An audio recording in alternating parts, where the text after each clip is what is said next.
অহংকার হচ্ছে আল্লাহর চাদর।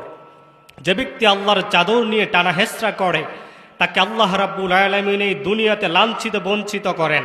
আর বিনয়, নিরহংকারিতা, নম্রতা, ভদ্রতা হচ্ছে রহমানের বান্দাদের গুণ। যে ব্যক্তি বিনয়ী হয়, নম্র হয়, ভদ্র হয়, আল্লাহ তাআলা তার মর্যাদাকে বহু গুণে বাড়ায় দেন। পড়েন সুবহানাল্লাহ। এটা হচ্ছে সুন্নাতুল্লাহি ফিল আরদ, এই জমিনের মধ্যে আল্লাহর নিয়ম। ওয়ামা তাওয়াদা আহাদুন লিল্লাহি ইল্লা রাফাআহুল্লাহ।